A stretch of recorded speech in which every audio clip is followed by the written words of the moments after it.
So the other day I got a message from a husband and he titled his message, I'm scared of my wife. And basically what he was saying was that his wife is so critical that now he is afraid of being himself or how to even show up in his marriage. In fact, let me grab it and I'll read a little bit for you. So here's what he said. Looking for some advice on how to proceed here. My wife is extremely critical of most things that I do. It seems to me that everything I do has some sort of flaw. It's either wrong, too slow, not good enough, not what she's asked for, a bad decision, could have been done better, faster, cheaper, etc. To make matters worse, I think that sometimes she avoids making a decision or sharing an opinion on something and defers to me to make a choice, only to reserve the right to tell me how it was my fault if something doesn't go right. Sometimes I'll make a choice based on what I think she'd prefer, even if it's not what I'd do independently, just to avoid potential conflict. Now, it does go on for longer about now what he does as a coping mechanism, which mainly is retreating, avoiding her, staying away for longer, just not showing up in his full self for fear that he's going to receive criticism. And I just felt so bad for him.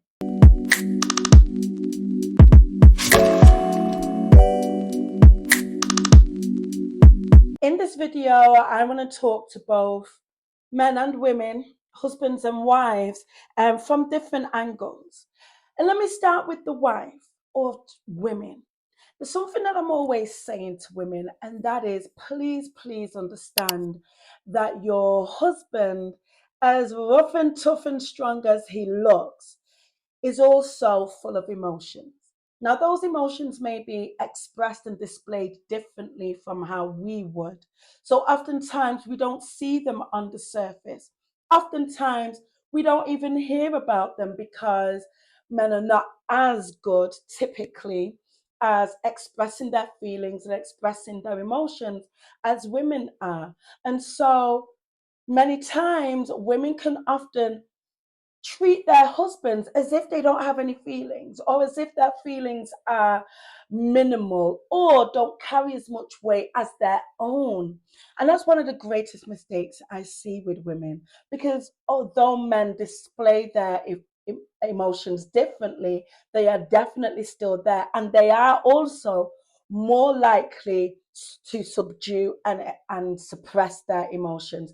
And that's a dangerous thing, because although we might not see it openly, those emotions are there, building up and causing damage to themselves, but also it's going to dictate how they show up in the relationship.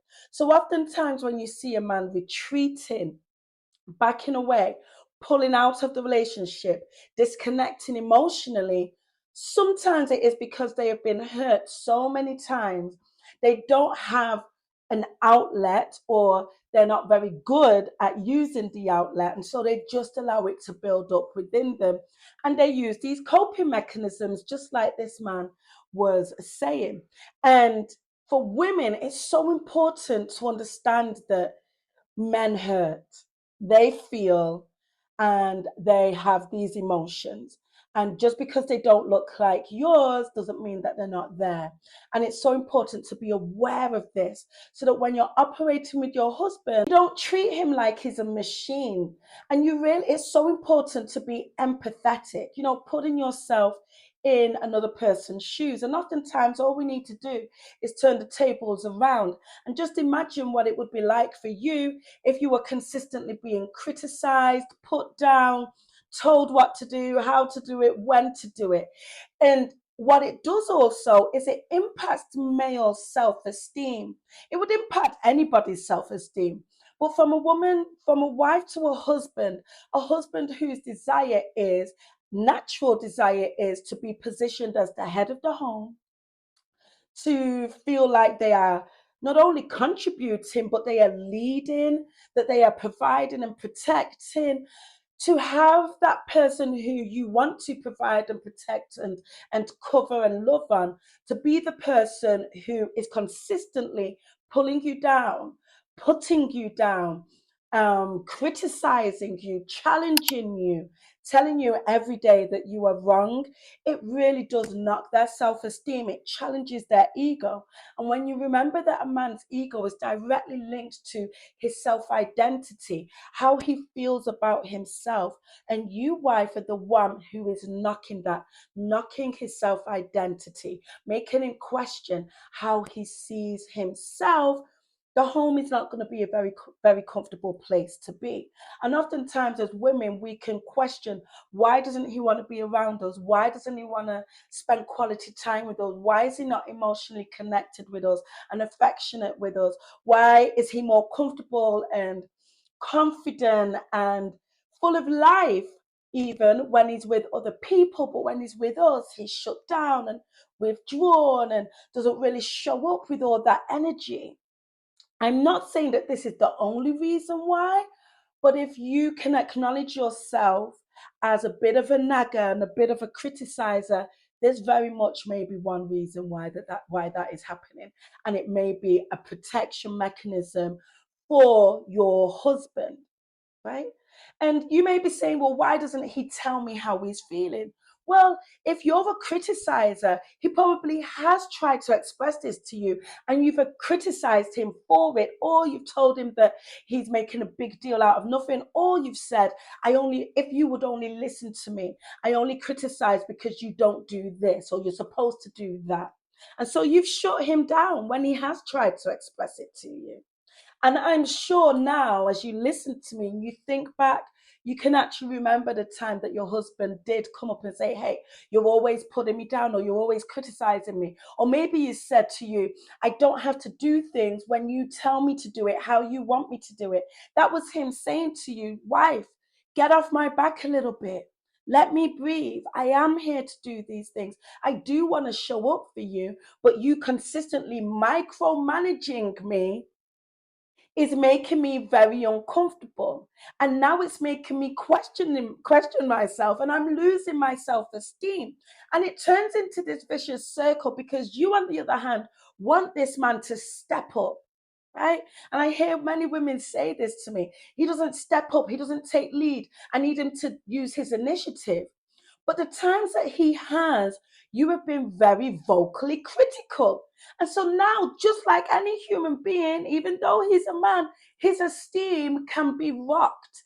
His esteem can be knocked down. And your consistent nitpicking has done that to the point that he's afraid.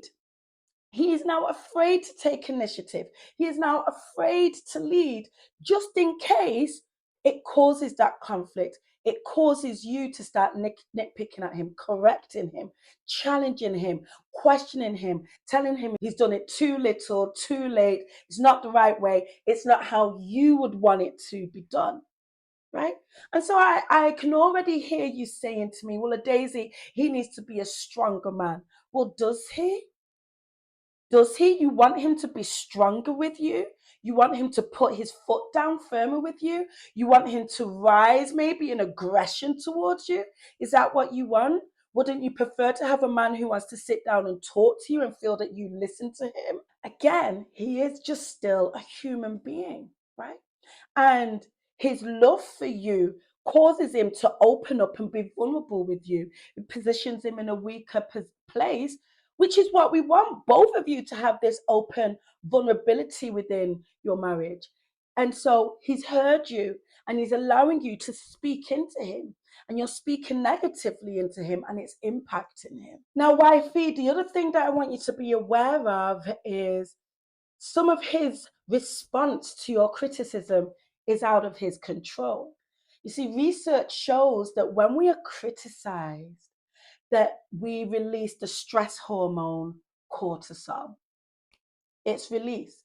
And when that stress hormone is released, we're put in a position of fight or flight, right? And your husband at that point is questioning whether he's going to come against you, right? And push back. He's going to fight, or whether he's going to lean back for the sake of peace. He's going to retreat. And depending on whether he is conflict averse or conflict avoider, he may be choosing to retreat because he doesn't want to go there with you, right?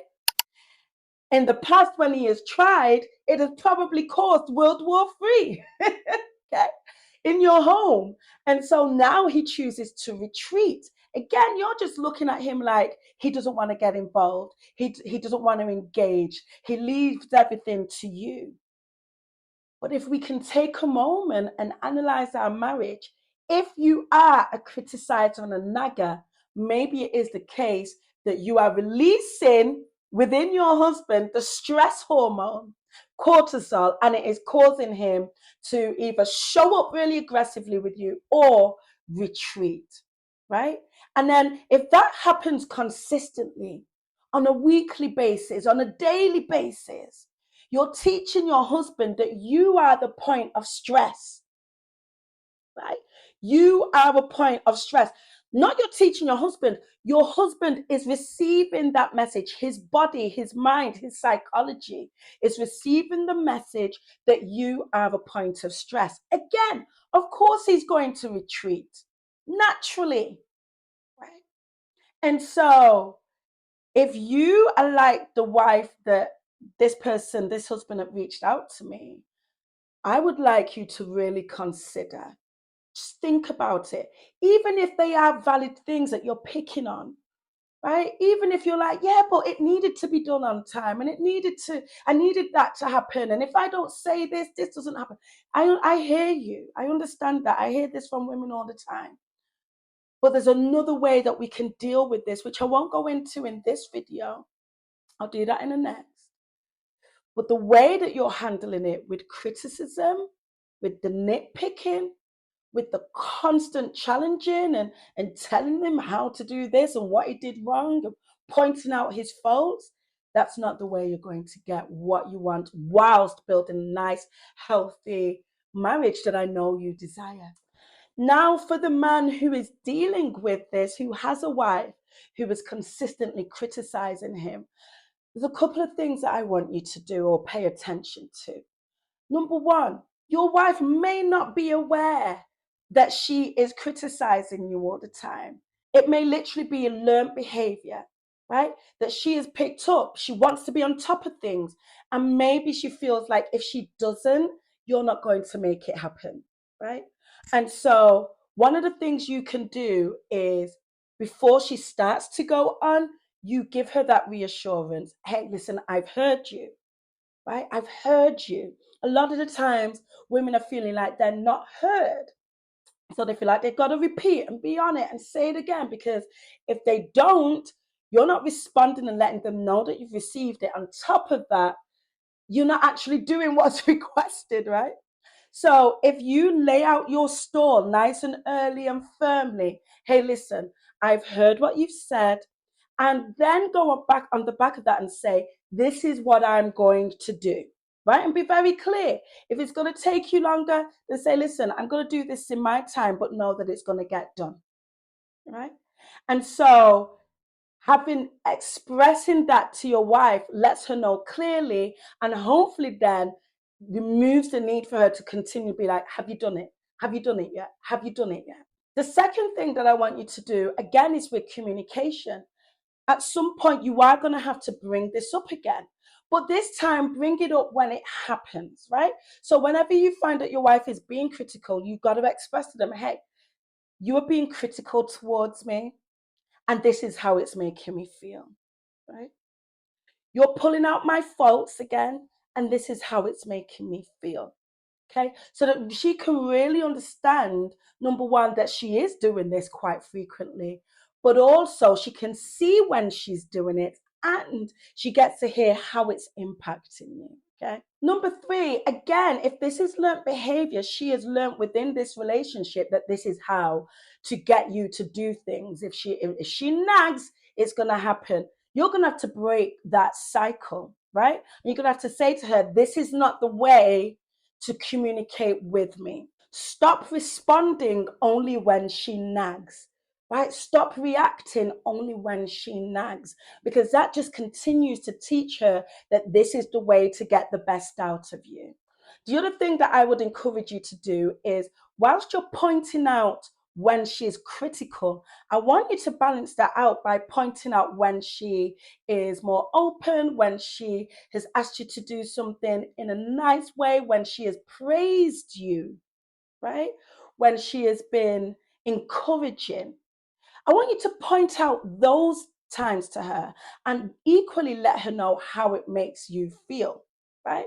And really reward her by doing the thing that she's asked you to do or taking initiative and stepping up again, all right? So it's not just about pointing out when she's doing the things that you don't like. It's also about pointing out when she's actually communicating in a way that does motivate you, that does make you feel good. Again, so that she learns the difference. And the last thing I would encourage you to do is go and have a few sessions with a marriage coach, such as myself.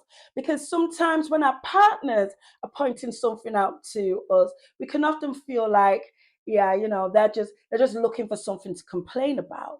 But when you guys are communicating in front of a coach like me, we're able to say, hey, wife, can you hear how critical you are?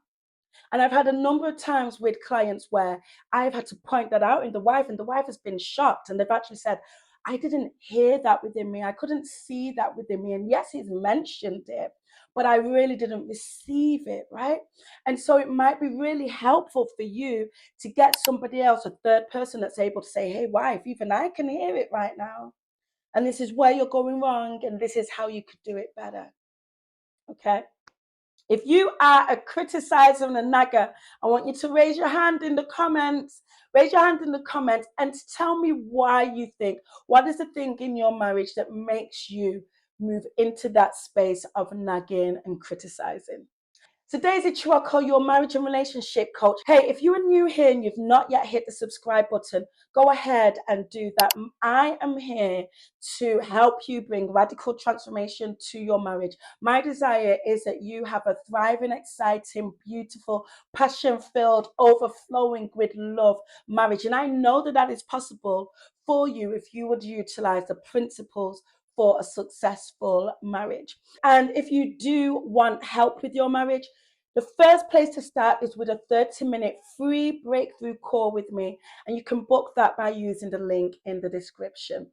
I'll see you in the next video.